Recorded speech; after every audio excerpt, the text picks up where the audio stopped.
everyone, my name is Boxer. I'm Mr. Brandt's dog. I just wanted to introduce what Mr. Brandt's going to do today. We're going to talk about one of the art elements called texture. I hope you enjoy what my human teaches you.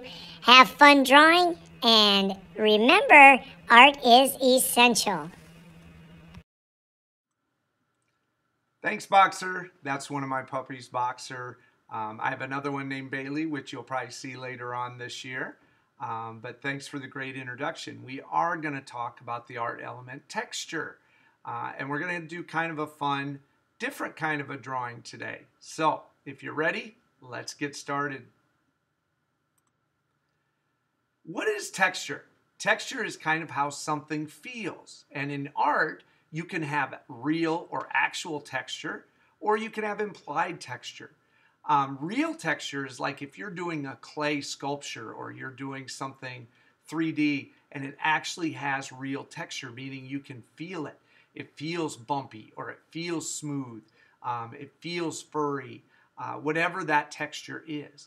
Implied texture is what a lot of artists use in their drawings or paintings, where you're actually trying to make it look like texture, but it's really not. So like maybe you're drawing a puppy and you want to make it look really furry. It looks furry, but it doesn't really feel like fur. It's still a flat piece of paper. So it's implied, okay? You just see it and your mind knows that if that was real, you could feel it. So there's a lot of different types of textures: rough, soft, hard, bumpy, prickly, just so many different things. Some real textures would be like the texture on a basketball, or how soft your carpet feels, or the furriness of a new puppy. The rocks, how they feel rough, and different things. A piece of plexiglass where it's really smooth. There are so many real textures out there in the world, and especially in art, you can create a lot of real textures.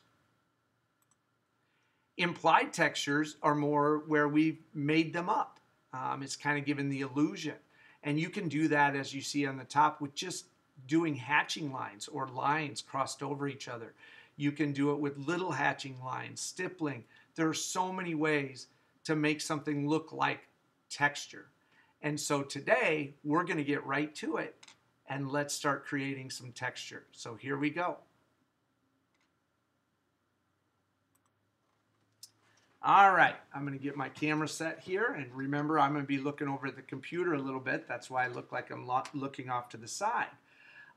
We're going to start with our paper today, and the first thing I want you to do is take your hand, and with your pencil, and you will need a black pen or a black marker, something like that, but I'm going to turn it, just slant it, the paper a little bit, and then I'm going to draw as close as I can, as nice as I can, with my pencil. And so I'm going to create my handprint, but I'm not going to go all the way to the bottom. If you look, I stopped.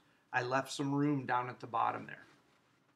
What I want to do is, since it's Halloween, this will be kind of creepy and spooky, but we're going to draw a line underneath like this, and I'm going to make my hand look like it's coming out of something.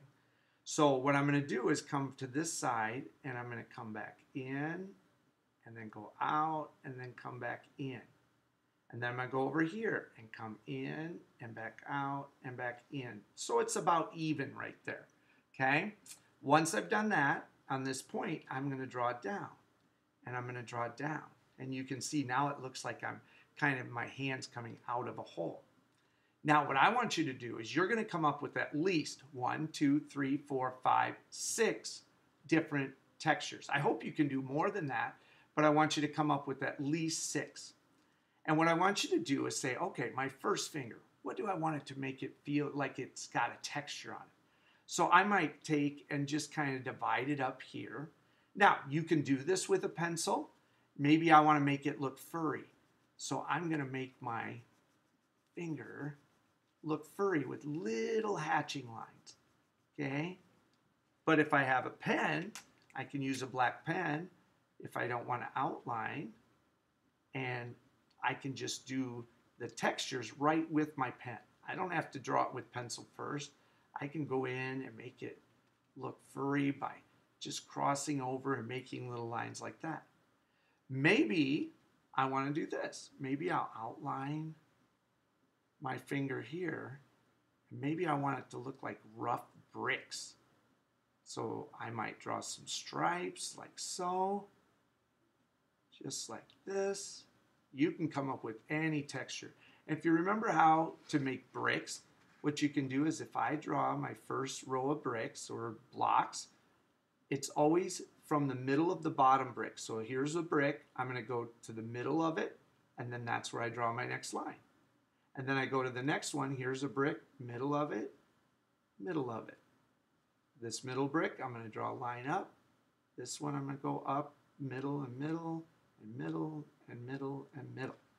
And then maybe I'll add some little texture lines. Maybe I want to add some little stippling dots to give it some texture. I can do so many things with my pen, stippling and so on. Another way that we could do it, how about scales? So I could outline my finger, and one thing I'll show you at the end is outlining with a thick, and then I'm just going to do little U shapes. And when I come to the next row, I always want to go to the bottom of the U shape.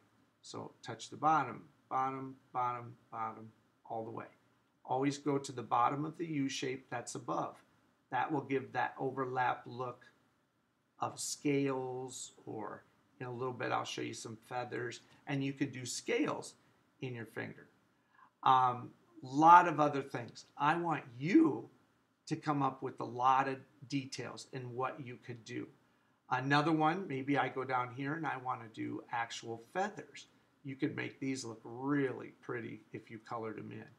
And I'm just going to do feathers beside each other, like so. Add another feather, and add some feathers here. Okay, and then after I get across, I could go down here and say, now it's the same as we did with the scales. And I'm going to do a feather, and it comes to the point of the other feather, the point of the other feather, and the point, and the point, and then I can go in and do this. And if you could imagine this with all kinds of colors, that would be really pretty. Another way you could do textures is kind of like little bubbles or little circles. That will give you a fun texture to do. There are so many textures that you can come up with. And I hope you come up with some really cool ones. Oh, I know one. I could do some wood. So if I do some little knot holes and then just the grain of the wood or bark, kind of like a tree trunk, I can just do some squiggly lines in there. I can come up with a lot so it kind of looks like a wooden finger. I know another one. We could do some cracks, like it's an old, like my thumb is just cracking and drying out. Sometimes I'll go in and put some little hatching lines, make some cracks, maybe 2 or 3 cracks off of that, make it look really dried and cracked in there. That's another texture we could do. I also like to go down in here. I could go in and do some textures, like make it darker with my pen. Go in here, and I'm just going fast. I want you to take your time and come up with one of the coolest things. Once you get your textures done, one of the things I like to do to make it stand out, if you have a thicker pen or a thicker marker, is just on the outside edge, and you might have to be a little bumpy lines for the furry one. That will add and really make it stand out if you want to do that. You don't have to, but that's just another little trick that makes your artwork stand out. Now I could do some really cool textures in the background. If I want to do, I just thought of another one. We could do little prickly, like a porcupine, doing little spikes. I could do that. If I did it on a finger, I could even have some spikes like a cactus, make that kind of texture. I want you just to let your imagination go and come up with the best textures that you can. And so now I want to show you just an example. So here's an example that I did, and you can see I did the feathers, I did all those little circles. Here's my furry one, my scaly one, bricks, wood, cracked, dry. But that's just an idea of what you can do, just some ideas. But I know that all of you can think in your mind and come up with some even better textures to create on your hand and try to come up with a really cool textured hand. Okay? I hope you enjoyed this project. I hope you have fun doing it. And remember, art is essential, and I'll see you soon. Bye.